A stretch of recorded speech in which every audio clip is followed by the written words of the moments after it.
peur aussi de la mort. Et une des plus grandes peurs, c'est la peur de la mort. Les gens sont tétanisés. La peur de la pauvreté n'est pas loin non plus. La peur de l'avenir aussi peut saisir des gens.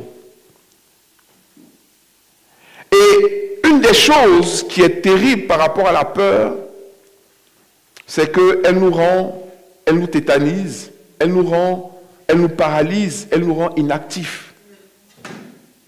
Elle nous rend inactifs. Il y a quelques années, lors de la marche des Gilets jaunes, le prix du carburant était monté à 1,20 €. 1,20 €, les Français trouvaient que c'était trop cher et ceux qui sont obligés de prendre leur voiture pour aller travailler, donc ceux qui habitent dans les provinces, dans les villes où il n'y a pas autant de métro, autant de trains qu'à Paris, disaient c'est pas possible, à 1,20 €, on ne peut pas s'en sortir. Donc ils ont dit, eux, ils vont se révolter, ils vont marcher, ils vont exiger que les choses changent. Bon, aujourd'hui, le carburant n'est plus à 1,20 €, c'est à 2,20 € maintenant. Qui parle? Personne. Qui parle? Qui manifeste? Personne. C'est augmenté. Est-ce que les salaires ont augmenté? Non. Ok. Les Français ont été privés de liberté. Est-ce qu'ils se sont révoltés? Est-ce qu'ils ont manifesté? Non.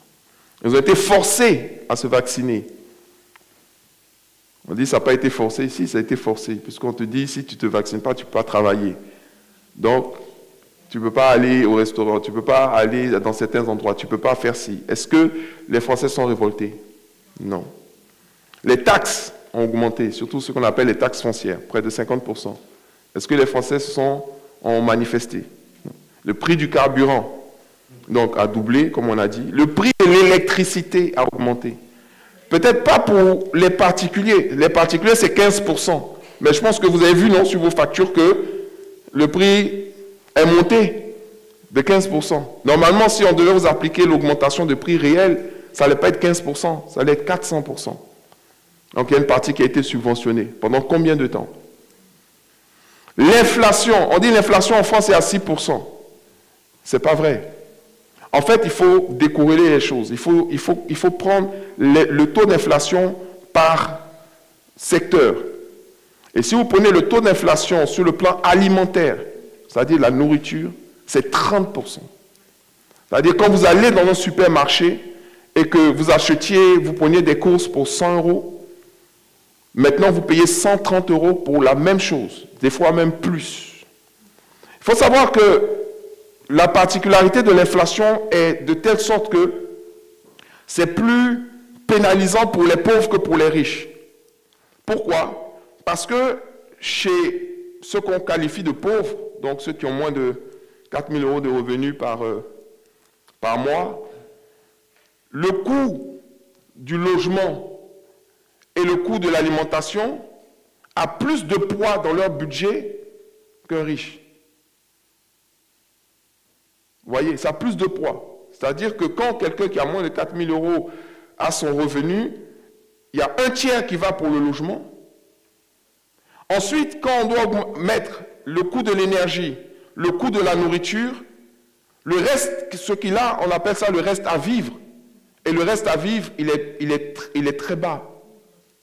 Pour un riche, ce n'est pas pareil. Quelqu'un qui a plus de 10 000 € par mois, il n'y a pas le même impact de la nourriture et de logement dans son budget. Donc, il peut dégager un peu d'argent pour aller au restaurant et puis pendant les vacances, il peut aller skier. Moi, je ne vois pas beaucoup de frères qui vont en vacances d'hiver à Courchevel, aller loin chalet. Ça, c'est les vacances de certaines personnes en France. Ceux-là, ils n'ont aucun problème. Si vous voulez, on peut mettre la retraite à 100 ans même. Eux, ce n'est pas leur problème. Parce que ce n'est pas des gens qui travaillent avec leur énergie physique.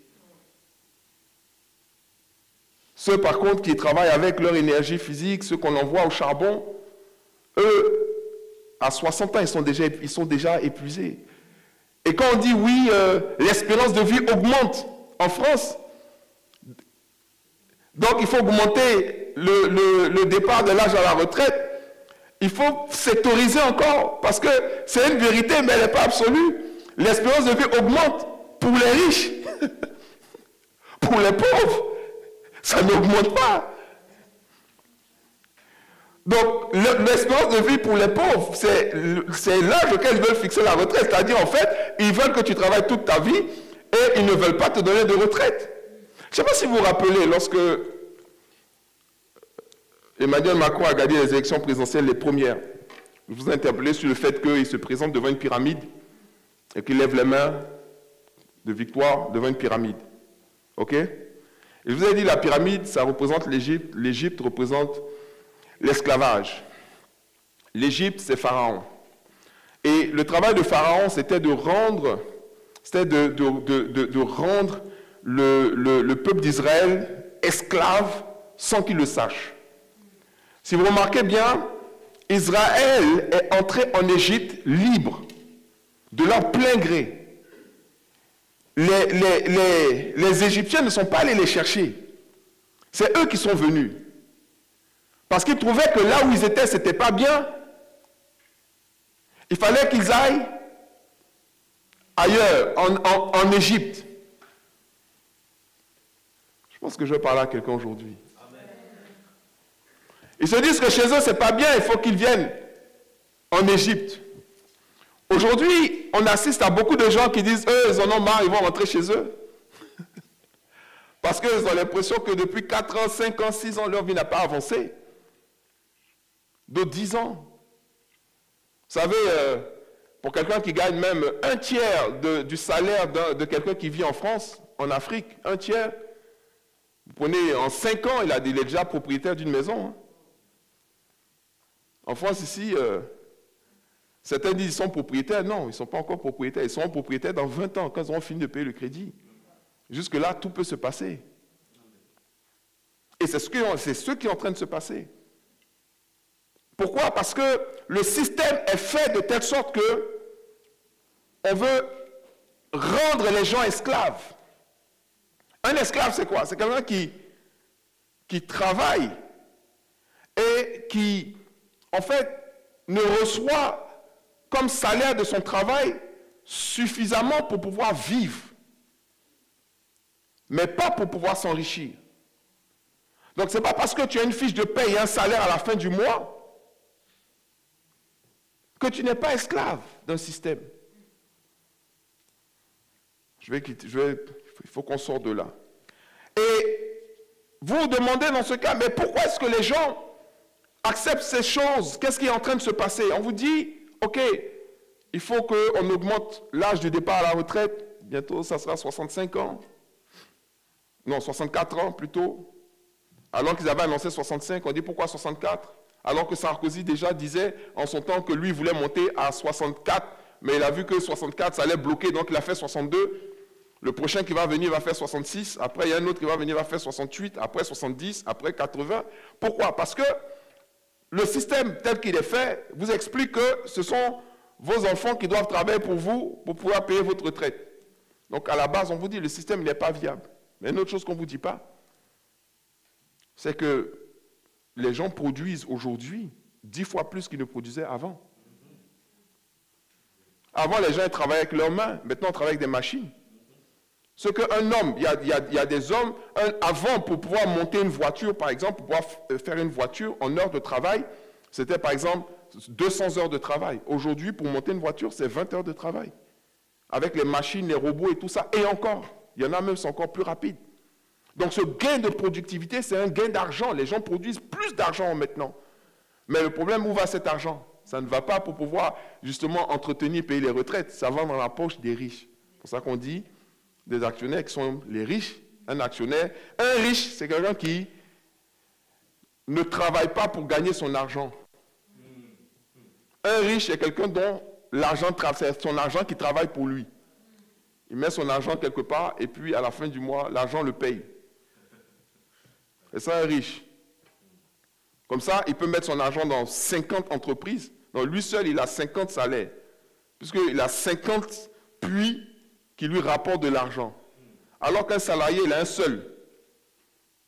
Donc le riche, quand tu as 50 puits qui te rapportent de l'argent, tu peux te réveiller à 11 heures, tu peux aller te promener, tu peux lire un livre, tu peux aller au cinéma, tu peux te cultiver, tu peux écouter de la musique, tu peux aller en hiver, machin. Mais quand c'est ton temps que tu vends pour avoir de l'argent, pour pouvoir payer ton salaire, et les impôts, et les trucs qui font que tu ne peux pas vraiment prospérer, tu te retrouves où tu es obligé de te lever à 7 heures, comme on t'a dit, et puis de rentrer à telle heure, de faire telle pause, tu n'es plus libre. Donc le Seigneur, voyant tout ça, nous a dit quelque chose. Il dit, contrairement, parce qu'il faut que je réponde à la question que je vous ai posée, pourquoi les Français ne manifestent plus? Pourquoi est-ce que le pays s'est calmé? Vous allez dire, oh mais pasteur, il manifeste, vous voyez, il y a eu 1 million de gens qui ont marché, il y a 2 semaines, il y a un autre million qui va marcher, bientôt il y aura des grèves. Ça va durer combien de temps? Ça va durer combien de temps? Ce matin, je voyais un producteur d'œufs qui dit, lui, il vend ses œufs, je ne sais pas combien là, 12 centimes, il ne comprend pas. Quand il voit ça dans les magasins, c'est vendu à 80 centimes. Où va l'argent? Que lui n'a pas l'argent aussi, donc lui va bloquer ses œufs. Sauf que son gars, là, s'est rempli d'œufs. Il dit, oui, les camions qui devaient venir chercher ne sont pas venus, mais s'ils étaient venus, il avait refusé de leur donner. Je dis, mais pour combien de temps? Quand dans 3 jours, les œufs vont commencer à pourrir, qu'il n'aura pas d'argent pour payer ses factures, payer son électricité, payer son loyer, acheter, lui seul ne va pas manger tous les œufs qui sont là. Il est obligé d'aller au magasin acheter. Il va changer d'avis. Ce que les gens doivent comprendre, c'est que les riches, les très riches, ont gagné la guerre qu'ils ont faite et que, sans que les gens ne s'en rendent compte. En faisant quoi? En mettant à la tête des pays les gens qu'eux, ils ont choisis. Donc ces gens-là ne viennent pas pour pouvoir faire une politique qui va aider les pauvres à s'en sortir. D'ailleurs, une des premières choses que qui a été faite par le pouvoir de Macron, comme je vous ai dit, quand il est venu, il était devant la pyramide, une des premières choses, c'était de plafonner les indemnités de chômage. C'est-à-dire maintenant, quand dans une entreprise, on te met au chômage, avant il y avait des indemnités, tu pouvais aller au prud'homme pour pouvoir contester et demander un dédommagement. Et ce dédommagement, des fois, ça pouvait aller jusqu'à 100 000, 150 000, 200 000, des fois même 300 000. Il y a des gens même qui sortaient avec 300 000 euros de là-bas. Maintenant, là, c'est de licenciement. Maintenant, c'est plafonné. C'est-à-dire il y a un maximum qu'on ne peut pas... Ce maximum-là, tu peux avoir plus. Tout ça pour dire quoi? Pour dire que maintenant, tout est sous contrôle. Donc les gens, qu'est-ce qu'ils ont? Ils ont peur. Vous voyez, la France a été basculée dans un système de peur. Grâce, par exemple, à beaucoup de ballons d'essai qui ont été lancés, y compris cette grande pandémie-là, qui a fait que les gens ont eu peur. Moi, je comprends si un païen a peur. Je comprends si quelqu'un qui n'a pas de Dieu a peur. Si quelqu'un qui ne connaît pas Jésus a peur. Mais un enfant de Dieu, tu ne peux pas avoir peur. Amen. Tu ne dois pas avoir peur.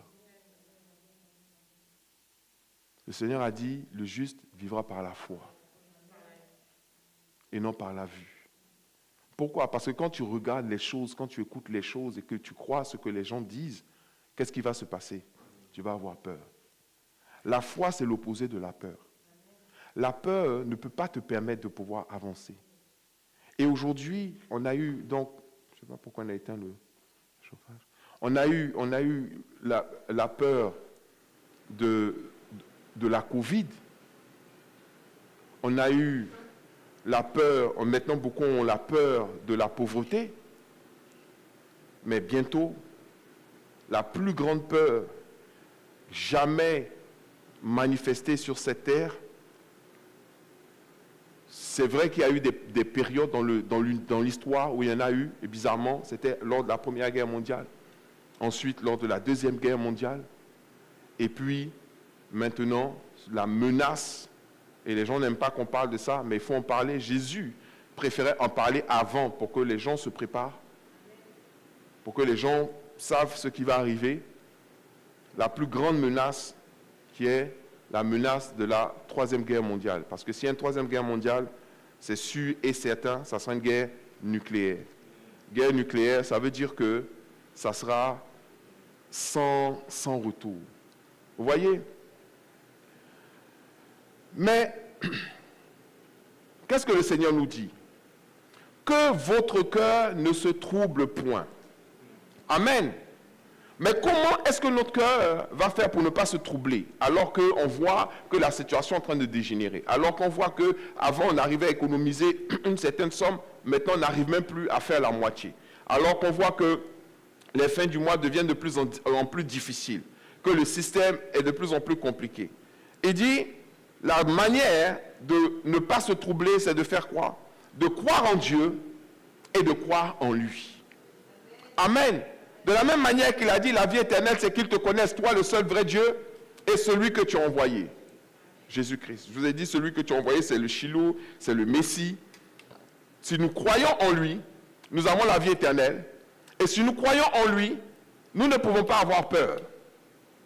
Il dit, il y a plusieurs maisons, plusieurs demeures dans la maison de mon Père.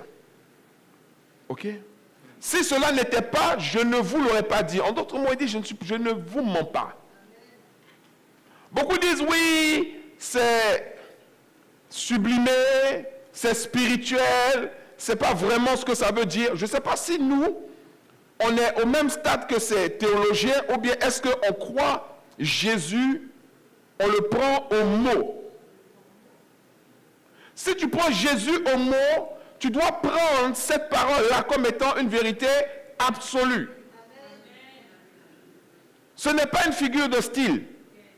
C'est exactement ce qui est. Vous voyez, beaucoup de gens disent que nous, on croit en Jésus. On croit que Jésus est un prophète, un grand prophète. Moi, je ne cherche même pas à ce que tu me dis si tu crois, si tu ne crois pas. La seule chose que je veux savoir, c'est est-ce que tu crois que Jésus dit la vérité ou bien est-ce que tu crois qu'il ment? Parce que si tu crois que Jésus dit la vérité, tu dois croire ce qu'il a dit. Parce que si tu ne crois pas ce qu'il a dit, c'est que tu fais de Jésus un menteur ou un plaisantin. Parce que les mots qu'il dit sont trop puissants, c'est trop fort. Il dit, si cela n'était pas, je vous l'aurais dit. Si ce que je dis n'était pas vrai, je vous aurais dit que ce n'est pas ça. Mais ce que je vous dis est vrai. Il y a plusieurs demeures dans la maison de mon Père. La maison de son Père, c'est la Nouvelle Jérusalem. Une ville construite par Dieu. Écoutez, pourquoi est-ce que Dieu crée la terre? Pourquoi Dieu crée les planètes? Pourquoi Dieu crée l'univers? Pourquoi Dieu crée les hommes? Pour qu'ils vivent sur cette terre. La dernière fois, il y a eu une plaisanterie. Les gens disent, ah oui, on a découvert la vie sur Mars. Et en fait, en réalité, c'est un dessin, c'est en fait comme une sorte de cratère, une montagne qui dessine un peu la tête d'un ours sans les oreilles. Donc ils disent que, ah, il y a des... Voilà, en fait, c'était ça, un ours. Mais depuis des millénaires que comment on appelle ça, les gens écoutent l'univers, il n'y a pas de vie ailleurs.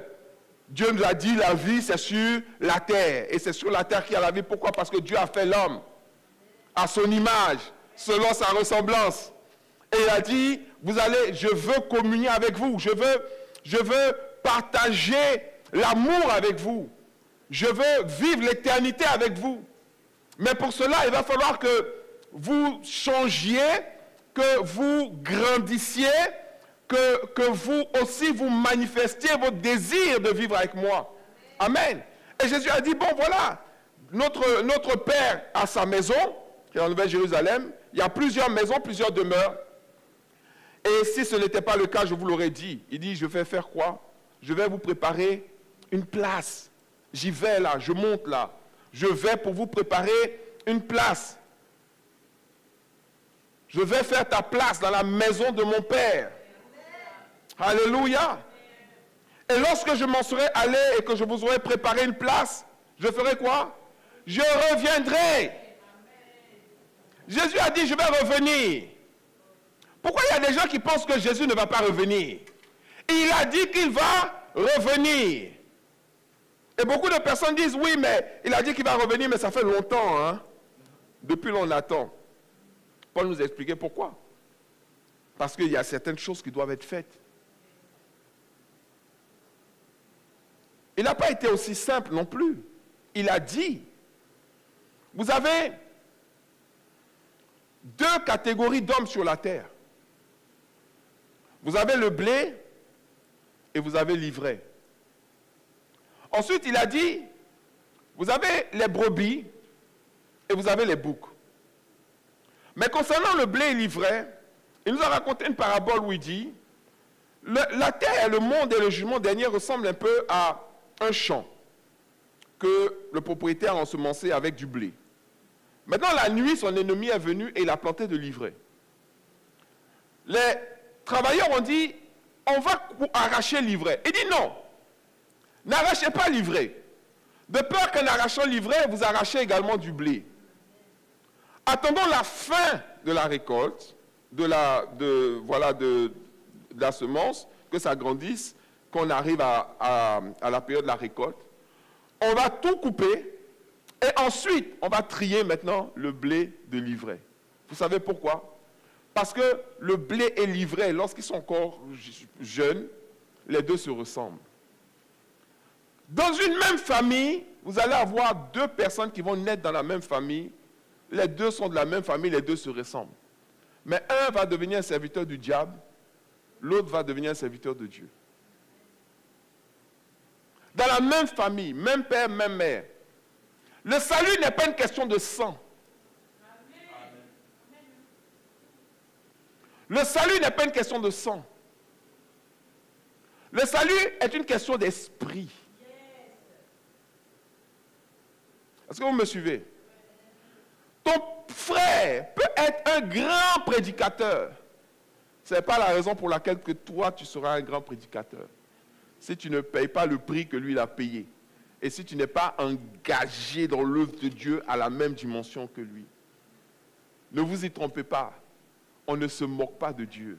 Galates chapitre 6, verset 7. Ce qu'un homme aura semé, c'est ce qu'il va moissonner. Tu ne peux pas moissonner ce que ton père a semé. Tu ne peux pas moissonner, en tout cas dans le spirituel. Dans le physique, oui, s'il a construit des maisons, il peut te donner son héritage. Mais dans le spirituel, ce n'est pas parce qu'il était un archbishop puissant qui est vraiment loin de Dieu que toi tu le seras. Est-ce que vous me suivez? Sauf si tu suis sa voix, tu obéis, tu te soumets à Dieu. Est-ce que je parle à quelqu'un ce matin? Alléluia. Donc, les deux grandissent, mais à la fin, il y a un tri qui se fait. Donc, il faut impérativement que le monde arrive à sa fin. Parce que si le monde n'arrive pas à sa fin, le monde ne peut pas être jugé. Et le monde qui arrive à sa fin englobe aussi les satanistes qui croient qu'ils ont gagné. Les gens qui croient que leurs projets et leurs plans sont en train de s'accomplir à merveille et qu'il n'y a rien ni personne pour pouvoir les empêcher. Ne sachant pas que les deux ont le même maître. Vous croyez que dans le conflit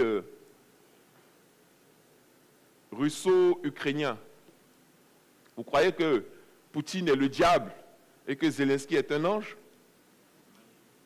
Hein? Vous croyez que ceux qui soutiennent la Russie, c'est-à-dire la Chine, l'Iran, la Corée du Nord, c'est les satanistes, et puis les Français, les Belges, les Italiens, les Espagnols, les Européens sont des anges?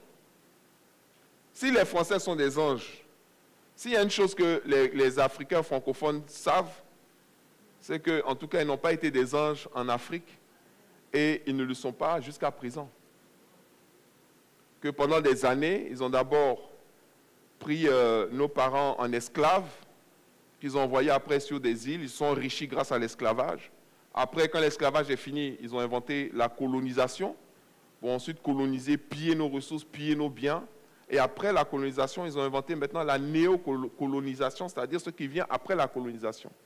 Et là, aujourd'hui, je peux vous dire déjà que, en ce qui concerne, par exemple, le domaine médical, aujourd'hui, il y a des bourses. Si vous avez des frères en Afrique qui veulent venir faire leurs études de médecine en France ou qui veulent venir travailler en France, sachez que l'autoroute s'est ouverte. C'est pour faire quoi? Priver nos pays dont la population est composée à 60% de personnes de moins de 25 ans, à avoir tous les médecins, les infirmiers et tout immigrer vers la France. Mais dites-leur, la seule chose qui vous attend en France, c'est la pauvreté. Un médecin en Afrique, il n'a rien à envier à un médecin en France. La preuve, ils sont en train de, eux aussi, ils sont en train de gréver.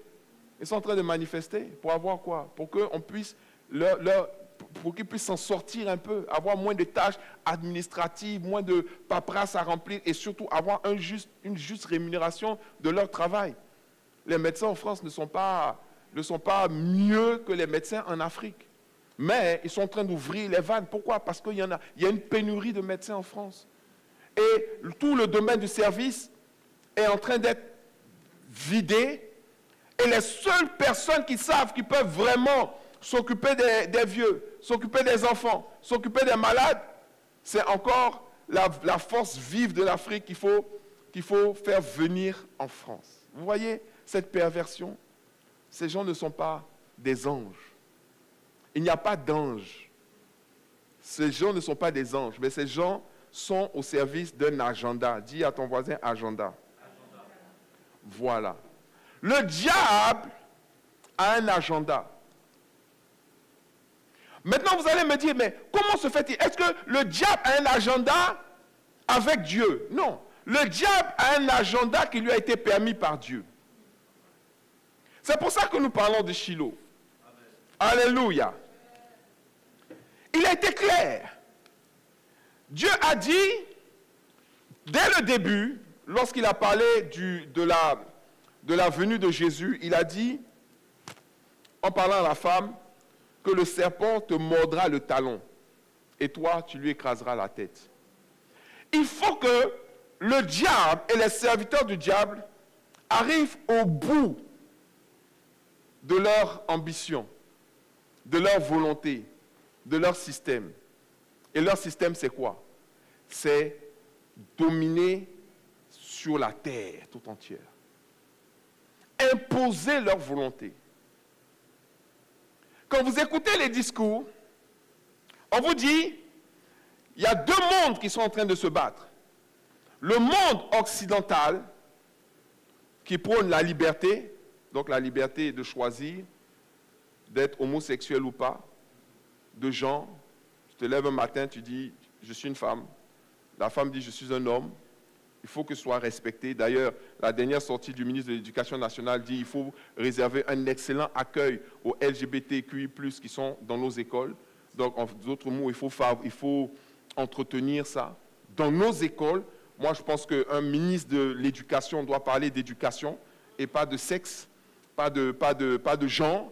Mais maintenant, c'est ça qui est imposé. C'est un travail qu'ils sont en train de faire et dont les écoles sont ciblées. On a vu, lorsqu'Obama était président, comment il a sillonné le monde entier et allé jusqu'en Afrique, au Sénégal, pour demander aux gens d'introduire l'homosexualité en Afrique et d'accepter cela. On l'a vu, hein? C'est-à-dire que leur cheval de bataille, c'est le drapeau arc-en-ciel. Et maintenant, on voit maintenant un autre monde que nous.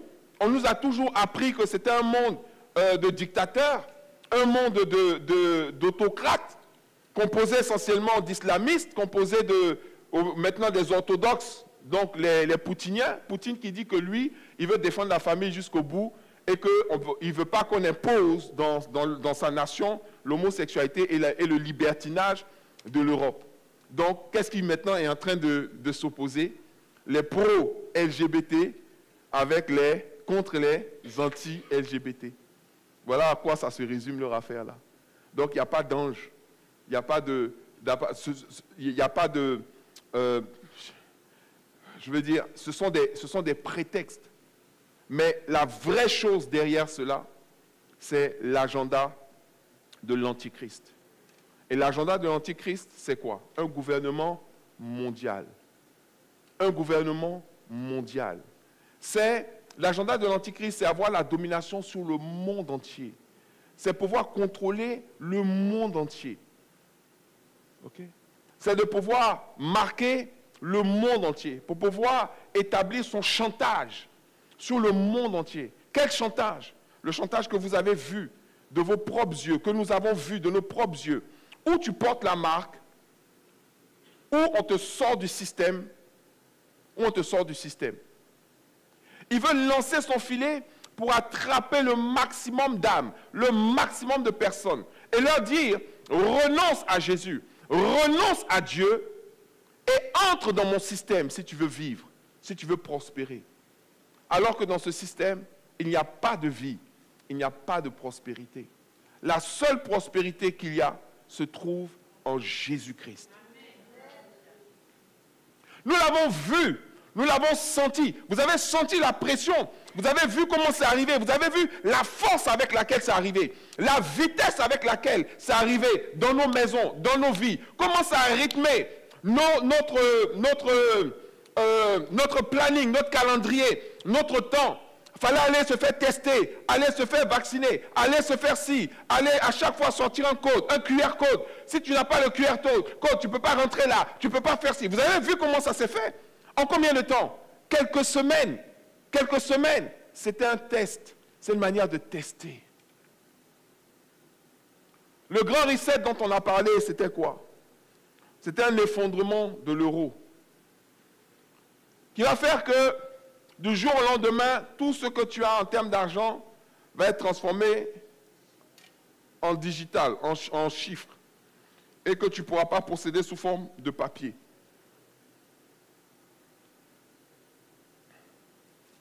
D'ailleurs, en Belgique, d'ici à peu près 1 an, tous les distributeurs de billets de banque seront supprimés. Et même ici, ça commence. C'est un endroit où on commence à supprimer les distributeurs. Parce que les gens, bientôt, n'auront plus besoin de distributeurs. Ton argent, ça sera sur un QR code. Ton argent sera un QR code. Ta banque va t'envoyer un QR code pour dire, voilà le QR code de ton compte. Ce sont des choses qui s'accélèrent. C'est pour ça que maintenant, vous voyez, par exemple, les virements bancaires, ça se fait en instantané maintenant, toutes les banques, et de manière gratuite. Ils sont en train de digitaliser l'argent. Parce que beaucoup pensent que l'argent, quand on dit l'argent, ils pensent qu'ils ont vraiment de l'argent. Tu n'as pas d'argent. Ton salaire, là, tu as déjà vu que tu vas au travail et puis on compte l'argent pour te donner. On ne compte pas l'argent. C'est une opération.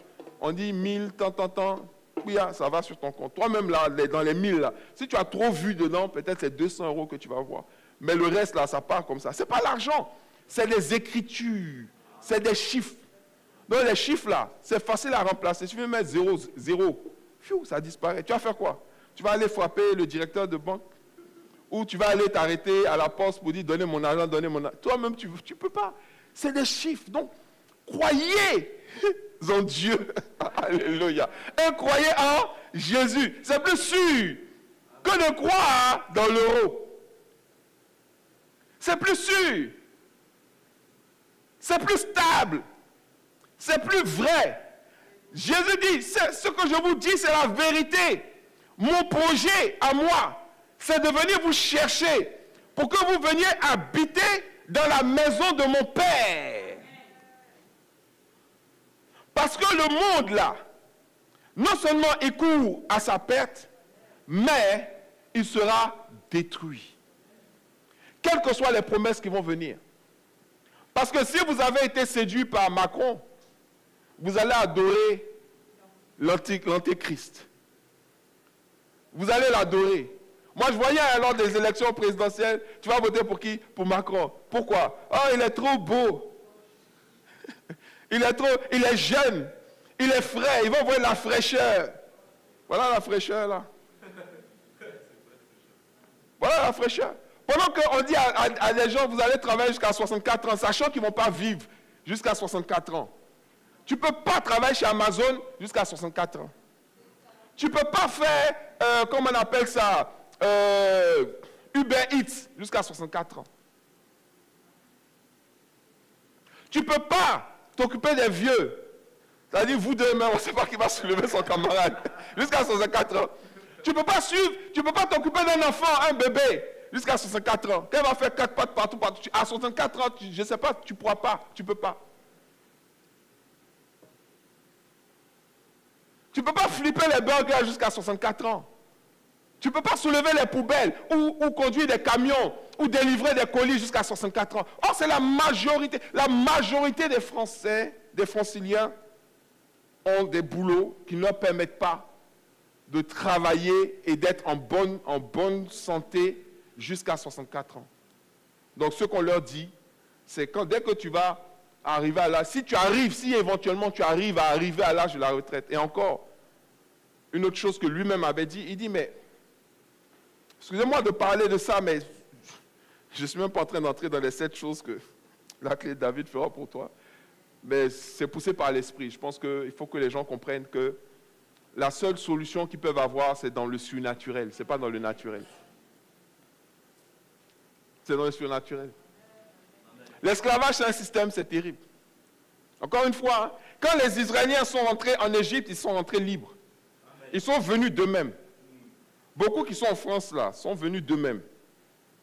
On leur a fait miroiter quelque chose. Et ils sont venus eux-mêmes. Ils sont venus se donner. Mais pour que Israël sorte de l'Égypte, sorte de l'esclavage, il a fallu que Dieu déploie sa main puissante. Pour que de manière surnaturelle, Dieu arrive à contraindre Pharaon à laisser partir son peuple. L'Égypte n'a pas lâché tous ses esclaves. Les Israéliens n'étaient pas les seuls esclaves de l'Égypte. Mais les Israéliens sont les seuls esclaves qui ont pu sortir de l'Égypte. Alléluia. Pourquoi? À cause de l'Éternel des armées. Les enfants de Dieu sont les seules personnes qui vont pouvoir se libérer du joug de l'esclavage que le monde est en train de mettre sur les gens. Parce que celui qui veille sur nous ne sommeille ni ne dort. Et il n'est pas dépourvu de puissance. Il n'est pas dépourvu de solution. Il n'est pas dépourvu de solution. Et dans ce monde, je vais vous dire une chose. Le diable, il aime l'esclavage. L'esclavage pour lui, ou arriver à mettre un enfant de Dieu sous le joug de l'esclavage, c'est une manière pour lui de dire à Dieu, regarde, ton enfant là, regarde ce que j'en fais. C'est pour ça que lorsque Jacob est parti chez Laban, il allait de lui-même. Il a vu une femme et il a dit, moi, celle-là, je la veux. Laban dit, viens, elle est là, il n'y a pas de problème. Est-ce que tu peux travailler 7 ans pour elle? Il dit oui. Il travaille 7 ans et lui donne une autre femme. Il dit, mais ce n'est pas celle que je voulais. Il dit, non, non, celle que tu veux là, c'est 7 ans de plus. Chez nous là, il y a une coutume. Tu ne peux pas dire ça avant? La coutume, c'est que la petite soeur ne peut pas se marier avant la grande soeur. Mais il aurait dû... Vous voyez, quand tu viens, on te dit non, c'est comme ça, c'est le droit. Mais quand tu arrives, on te montre qu'il y a des systèmes pour te verrouiller. Et petit à petit, Jacob voit que finalement, il est devenu l'esclave de Laban. C'est toujours comme ça. Le diable, il dit quoi? Il dit, celui qui commet le péché est esclave du péché qu'il commet. Le péché peut te rendre esclave. Une relation qui n'est pas bénie par Dieu, qui n'est pas faite selon les principes de Dieu, peut faire de toi un esclave ou une esclave. Plusieurs situations, quand le diable les met, l'argent facile ou l'argent de je ne sais pas quoi. Vous pensez qu'il y a des filles aujourd'hui qui se prostituent? Vous pensez qu'elles sont devenues prostituées du jour au lendemain? Ou bien des hommes qui se prostituent sont devenus prostitués du jour au lendemain? Non.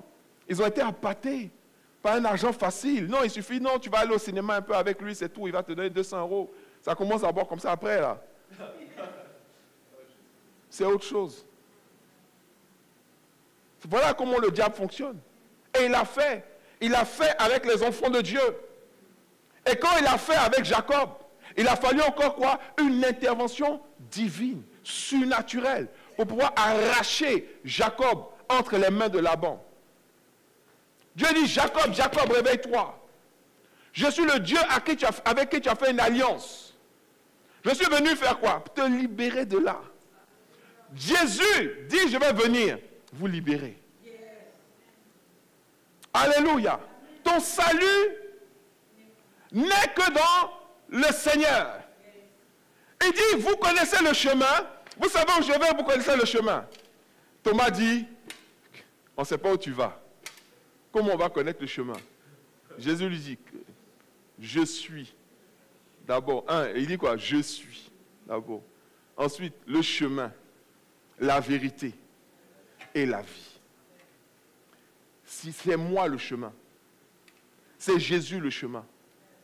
Le problème, c'est que le chemin là, nous on veut faire un peu. Beaucoup d'entre nous, on a notre propre chemin. Et quand notre chemin rencontre le chemin de Jésus, il arrive qu'à un moment, on a les mêmes intérêts que lui. Mais si son chemin là ne correspond pas à nous, notre chemin, on s'écarte aussi assez facilement du chemin pour dire, bon, je vais faire mon chemin un peu et puis après je vais revenir. Donc on n'est pas sur le chemin. On a notre chemin. Jésus dit, je suis le chemin. Je vais quand même avancer sur les 7 choses que la clé de David fera pour toi. Allons dans 1 Samuel 2.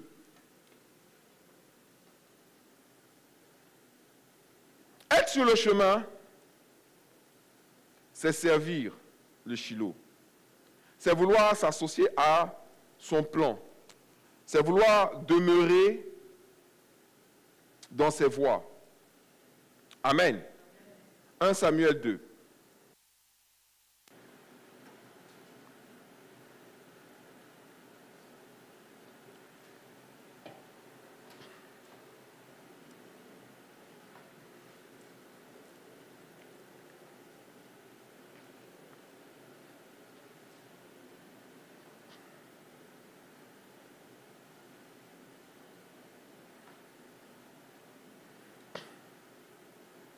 Vous avez trouvé? Ok, 1 Samuel 2. Nous avons ici l'histoire de Anne. Anne, qui est la femme d'Elkana. Elkana qui avait deux femmes. Et une qui lui donnait beaucoup d'enfants et l'autre qui était presque stérile. Et qui a eu la bonne idée de dire, si l'Éternel me donne un enfant, je vais le consacrer à Dieu, il va servir Dieu. Amen. Et cela s'inscrivait dans le plan de Dieu. Pourquoi? Parce que l'enfant qu'elle va avoir va s'appeler Samuel, qui sera le dernier juge en fait de Dieu. Parce que avant, Dieu était le roi d'Israël. C'est lui qui était le souverain. Et il parlait, il y avait des juges qui étaient en fait des prophètes à qui il parlait. Et eux, leur rôle était de dire au peuple ce qu'ils devaient faire. Donc Samuel allait remplir cette fonction, mais Samuel allait être le prophète qui allait assister à la demande expresse du peuple que Dieu leur donne un roi humain comme eux. Ils ne veulent plus que Dieu soit leur roi, ils veulent que ce soit un homme comme eux qui soit leur roi. Homme après qu'ils vont rejeter. Et cet homme-là, le premier va s'appeler Saül, et le deuxième va s'appeler David, parce que Dieu va rejeter Saül. Quand il va voir la nature de son cœur, il va lui dire, toi, tu n'es pas là pour me servir, tu es là pour te servir. Et il va dire, moi, je vais plutôt prendre David, qui est l'homme selon mon cœur. Et ensuite, Dieu va faire à David cette promesse, que David, sa descendance va régner pour l'éternité. Donc, en fait, il est en train de dire que c'est de la descendance de David que va venir le Messie, qui sera notre roi pour l'éternité. C'est pour ça que Jésus, il est le roi des rois. Il est il va régner. Amen. Et il annonçait en cela la venue de Jésus. Maintenant, la femme qui va permettre que tout cela puisse s'enclencher, qui s'appelle Anne, va être en contact avec Dieu par rapport à sa demande, celle d'avoir un enfant qu'elle allait pouvoir donner à Dieu. Et lorsque elle fait cette prière, Dieu va lui accorder cet enfant. Ok? Et lorsqu'elle sent que l'enfant est dans son ventre, elle va se réjouir devant Dieu et elle va faire une prière où elle va livrer rapidement, je vais essayer de faire vite, elle va livrer ce que Dieu va faire dans sa vie, parce que justement, elle a accepté de sortir de son chemin à elle pour pouvoir marcher sur le chemin du Seigneur. Amen. Et elle va dire ceci. Verset 1. Ma bouche s'est ouverte contre mes ennemis. Samuel 2, verset 1. Anne pria et dit, mon cœur se réjouit en l'Éternel, ma force a été relevée par l'Éternel. Ma force a été relevée. Vous savez, une des raisons pour lesquelles le peuple français ne se manifeste plus, c'est parce qu'il a perdu sa force. Quand tu n'as plus de force, tout ce qu'on veut te faire, tu acceptes. Une des premières choses que les esclavagistes font, c'est de te priver de ta force. C'est pour ça que la première chose qu'un esclavagiste fait lorsqu'il te capture, c'est ce qu'il faisait à nos ancêtres quand ils sont allés les capturer en Afrique. La première chose qu'ils font, c'est de les enchaîner. Quand un homme est enchaîné, il va se battre pour se libérer. Mais à un moment, il va être fatigué, il va abandonner ce combat. Parce que plus il se bat pour se libérer, plus il se fatigue. Le fer ne se fatigue pas, mais l'homme se fatigue. Jusqu'à un certain moment, vous les voyez, sont grands, costauds, puisque ce n'est pas les petits qu'ils allaient prendre. Ils allaient prendre des gens qui pouvaient résister au voyage. Sachez que la majorité des gens qui ont été envoyés dans les îles ou aux États-Unis, aux Antilles, dans la Caraïbe et tout ça, la majorité sont morts dans les bateaux. Quand on prenait un bateau de 1000 esclaves, il n'y en avait que 400 qui arrivaient. 600 mouraient sur le chemin et on les jetait à la mer. De la même manière, et c'est ce que moi je trouve vraiment extraordinaire. C'est-à-dire de la même manière que nos ancêtres mouraient sur la mer pour venir enrichir l'Europe, de la même manière, on a encore en ce moment-là des frères et des sœurs qui meurent dans la mer pour venir encore enrichir l'Europe. Ça veut dire que l'esclavage ne s'est pas arrêté.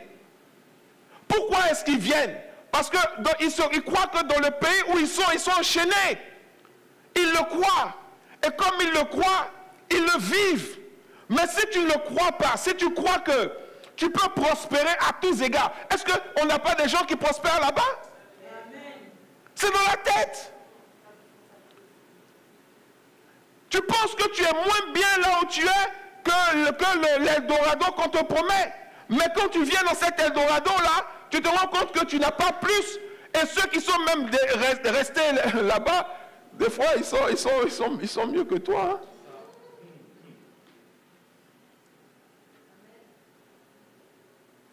Elle dit, mais quand j'ai accepté de vivre et de marcher sur le chemin du Seigneur, une des premières choses qu'il a faites, c'est qu'il m'a redonné ma force. Vous voyez? Pour ça que la dernière fois, nous avons, sur notre 5 jours de jeûne et prière, on a parlé de fortifie-toi et prends courage et agis. C'est le problème, c'est que comment tu vas reconnaître un esclave? C'est qu'il n'a plus la force de se battre. Quand tu lui dis, mais tu trouves que ça c'est normal? On va faire comment? C'est comme ça. Non, un enfant de Dieu, il sait que tout est possible à celui qui croit. Alléluia. Et il sait que celui qui est en lui est plus fort que celui qui est dans le monde. Donc il ne peut pas accepter une situation comme étant fatale, comme étant finale, ou qui ne peut rien faire. Non, tu peux faire. Ta situation peut changer, ta réalité peut changer, tes revenus peuvent changer, là où tu habites peut changer. Ton état peut changer. Le diable aime priver les enfants de Dieu de leur force. Et elle a dit, l'Éternel, je me réjouis, mon cœur se réjouit en l'Éternel, car ma force a été relevée par l'Éternel. Dieu relève ta force au nom de Jésus. J'ai dit, Dieu relève ta force au nom de Jésus. Dieu relève ta force dans le jeûne. Dieu relève ta force dans la prière. Dieu relève ta force dans la foi. Dieu relève ta force dans le surnaturel. Alléluia. Si pour une raison ou une autre, le diable t'a privé de ta force, t'a fait croire que tu n'étais plus forte, que tu n'étais plus fort, que tu ne pouvais plus secouer les choses dans le spirituel. Il dit, je te donnerai les clés du royaume. Il n'y a pas seulement la clé de David qui existe. Il y a ce qu'on appelle la clé du royaume. Et la clé du royaume, c'est quoi? Il a dit, ce que tu lieras sur la terre sera lié dans les cieux. Et ce que tu délieras sur la terre sera délié dans les cieux. Avant, quand tu priais, tu liais des choses et tu déliais des choses. Mais maintenant, tu as arrêté de prier comme ça. Maintenant, tu dis, Seigneur, aie pitié de moi. Seigneur, aie pitié. Non, il faut continuer de lier et délier. Ta force t'est relevée au nom de Jésus. Alléluia. Ta force est relevée au nom de Jésus. Amen. Donc, une des premières choses que la clé de David va faire pour toi, c'est-à-dire le Shiloh, c'est-à-dire quand tu vas accepter que Jésus est le seul chemin, la vérité et la vie, et que tu vas mettre ta foi véritablement en lui, il y a une première chose qui va se faire. Cette chose-là, c'est qu'il va relever ta force. Alléluia. Donc quand tu pries, demande Seigneur, relève ma force. Alléluia. Ensuite, elle dit, car je me réjouis de ton secours.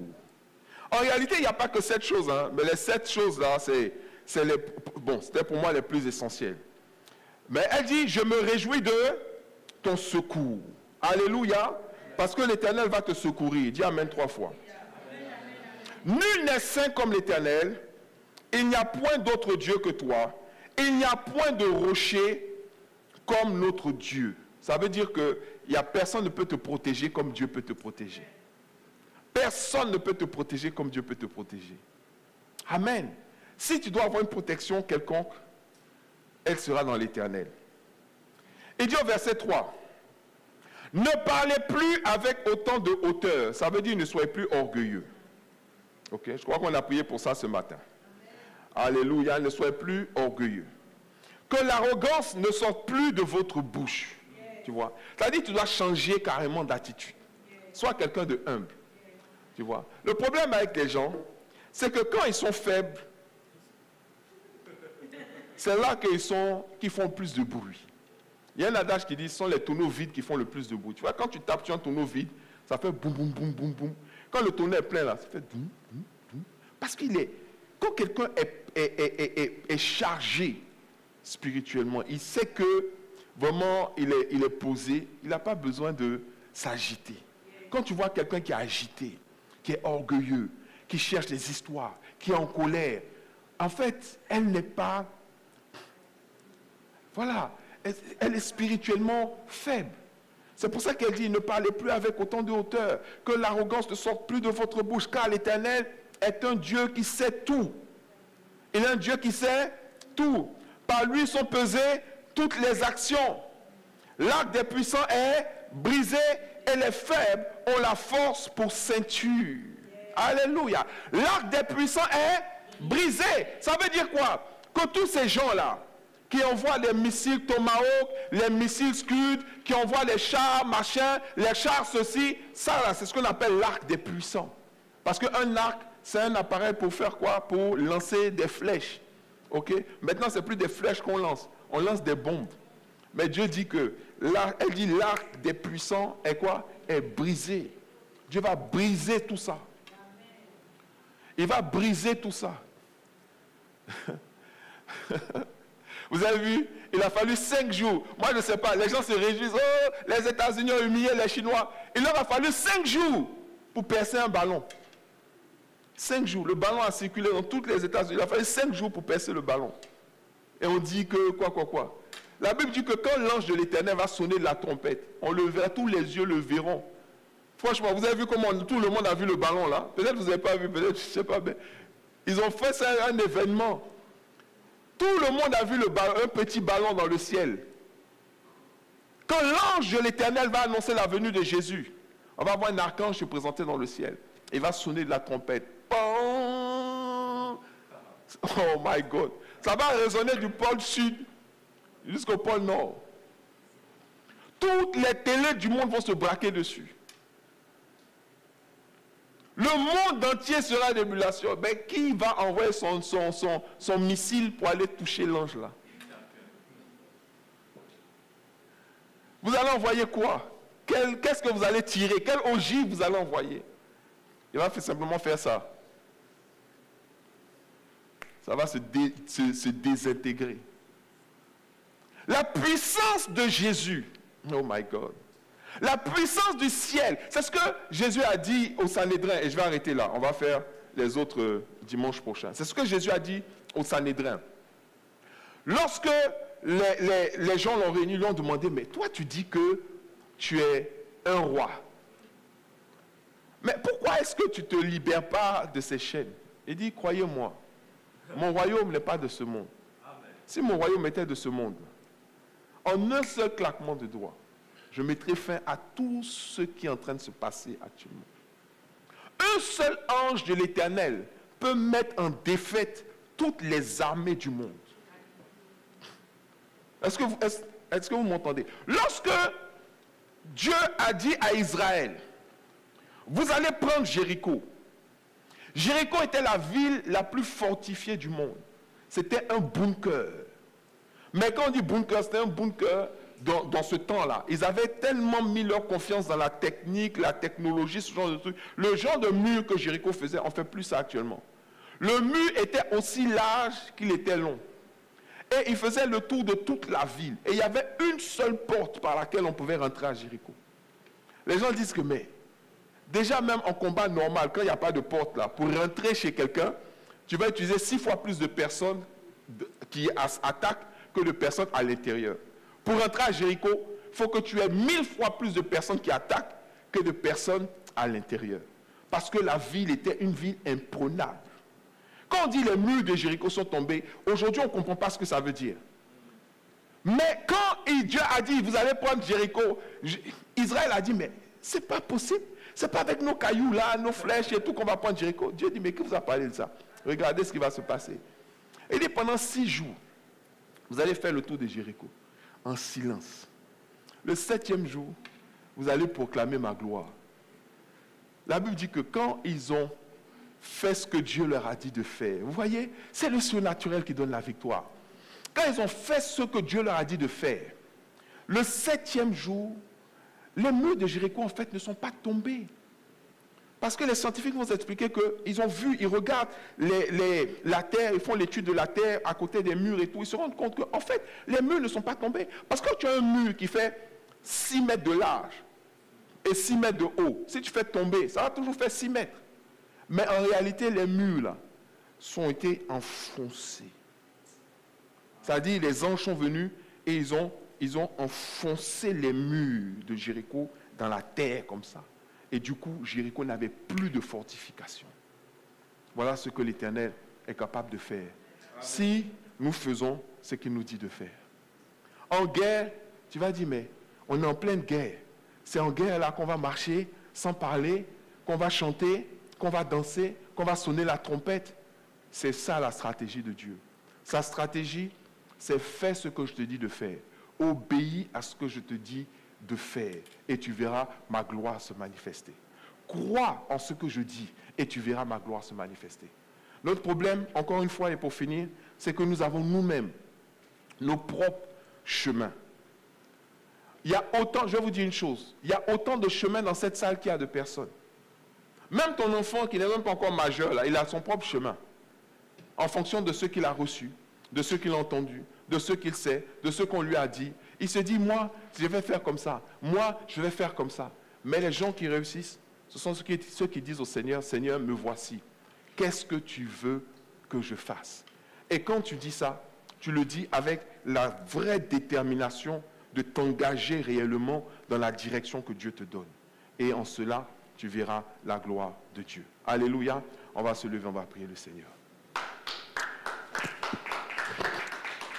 Alléluia. Alléluia. Fais partie des gens qui vont expérimenter la force de l'Éternel dans les temps de la fin. Alléluia. Alors que tout le monde est affaibli, alors que tout le monde est sans force, tout le monde baigne dans la peur, beaucoup sont dans la peur, beaucoup ont peur, ils ont peur du lendemain, ils ont peur des factures. Je vous avais dit ici, non? Dimanche, je crois il y a 3 dimanches, je vous ai dit, j'ai reçu une lettre de EDF. Ils m'ont dit que ma facture allait subir une augmentation extraordinaire. de faire attention. Moi, je croyais que ça allait être 400%. À un moment, je m'inquiétais. J'ai dit, mais si du jour au lendemain, comme ça, je paye une facture, je paye 500, maintenant si ça monte à 4000, je vais faire comment? Après, ça dit, mais n'aie pas peur. N'aie pas peur. Je suis le maître des temps, des saisons et des circonstances. Tu es un prophète, prophétise. Donc, dans mon temps de prière, j'ai dit, au nom de Jésus, ma facture ne bouge pas. Alléluia. Si vous voulez, j'ai scanné la lettre d'EDF. EDF dit la facture va augmenter. Dieu dit ma facture ne va pas augmenter. Mon voisin dit sa facture a augmenté de 300%. Le voisin qui est en face là. Ma facture est là exactement la même que celle de l'année dernière. Elle n'a pas bougé d'un iota. Alléluia. Ah, toi même ça a baissé. Ça allait, toi aussi ça a baissé. Toi tu as eu remboursement. Alléluia. Ça a baissé ici. Il y a eu remboursement là. Alléluia. Je dis, Abidjan dit c'est l'homme qui a peur. Sinon, il n'y a rien. Arrêtez d'avoir peur. Vous voyez, le problème des gens là, que vous voyez qui paniquent, c'est parce qu'ils n'ont pas de Dieu.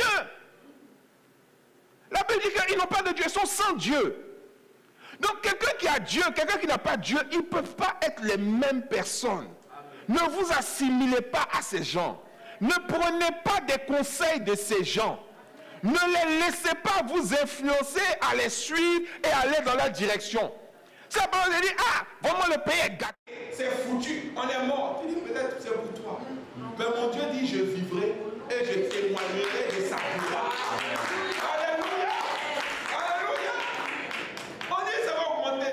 Ça a diminué, d'autres ont eu remboursement, d'autres ont eu même chose. Alléluia. Mais vous savez pourquoi je ne peux pas me plaindre d'avoir la même chose? Parce que je vous dis, en réalité, il y a eu 3 fois plus d'utilisation d'électricité dans ce mois, dans le mois passé que l'année dernière. Normalement, sans augmentation, ma facture devait être 3 fois plus. Est-ce que vous comprenez? Vous voyez la gloire de Dieu?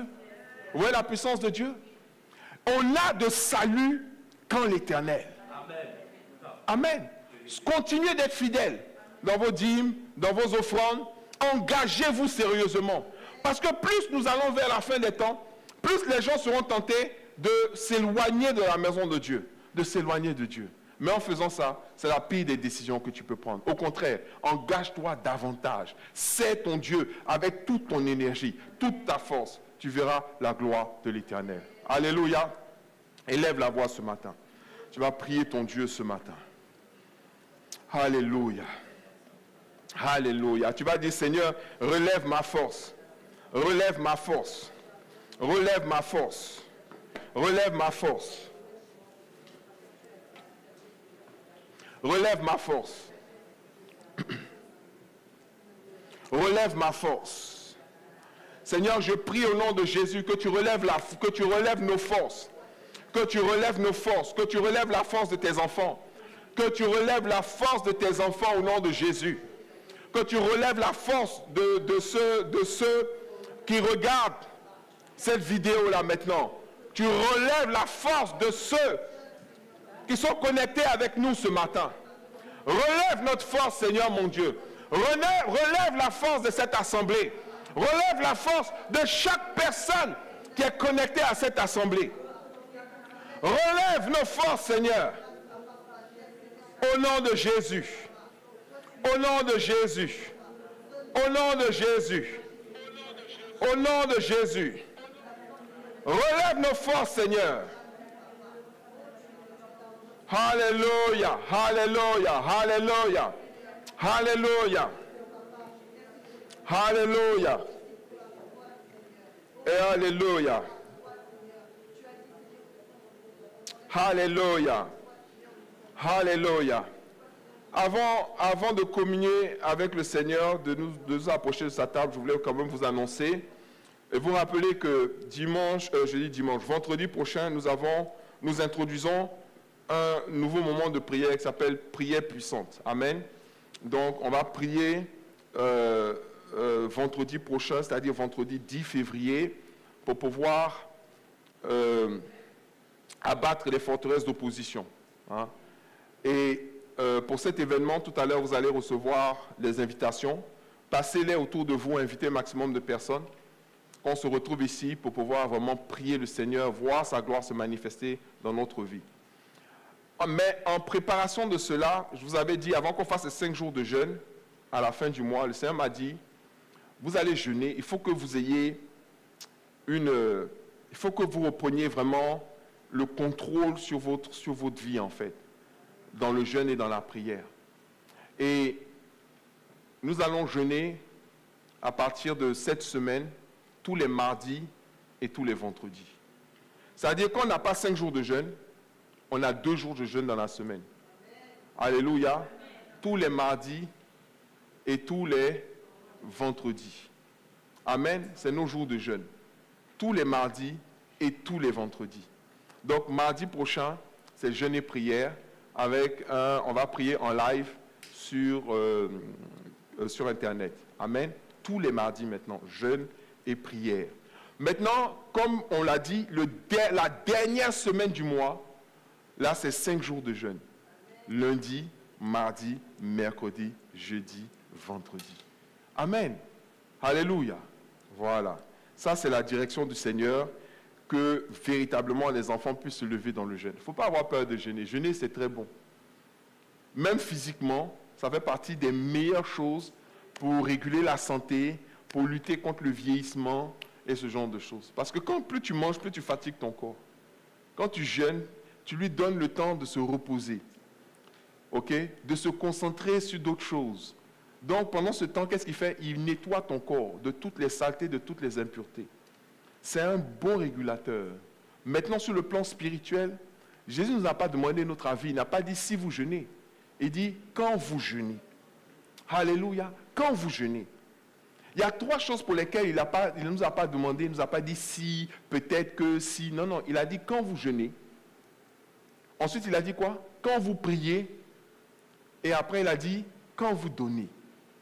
Amen. Donc, jeûner, prier, donner, voilà les exercices spirituels qu'un enfant de Dieu fait s'il veut voir la gloire de Dieu dans sa vie. Quand un enfant de Dieu arrête de jeûner, il se met en danger. Quand un enfant de Dieu arrête de prier, il se met en danger. Quand un enfant de Dieu arrête de donner, même s'il jeûne et prie, mais qu'il dit « Ah non, la situation financière est difficile, je ne vais plus donner la dîme, je ne vais plus faire d'offrande », il se met en difficulté. Continuons de jeûner, de prier et de donner. Et à cet effet, je vais te demander de prendre ton offrande, si tu as une offrande, une dîme ou quoi que ce soit, tu vas prendre pour amener la maison du Seigneur. Alléluia.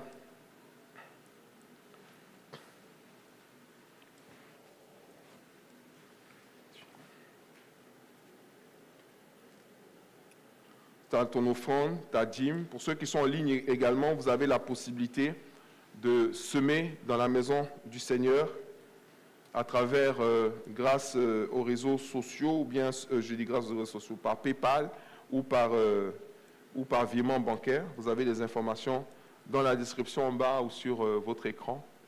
Amen. Pour ceux qui ont amené leurs dîmes et leurs offrandes, vous pouvez les mettre à part. Ceux qui ont amené des offrandes, préparez-les. Alléluia. Soutenons l'œuvre de Dieu aussi. Ne nous relâchons pas. Vous savez, même si la situation est difficile et que tu te dis, ah, ce mois-ci c'est trop dur, je suis juste, fais confiance à l'Éternel. Mets ta foi en Dieu. Sois fidèle dans la dîme et les offrandes et tu vas voir que tu vas finir le mois tranquillement. C'est un païen qui disait que oui, avant, le mois devenait difficile au 15e jour. Maintenant, c'est au 10e jour. Je dis, mais mets ta foi en l'Éternel, tu n'auras pas de mois difficile au nom de Jésus. Alléluia. Peut-être que tu penses que c'est difficile. Mais il y a une promesse de l'Éternel. Il dit, je pourvoirai à tous tes besoins, selon mes richesses avec gloire en Jésus-Christ.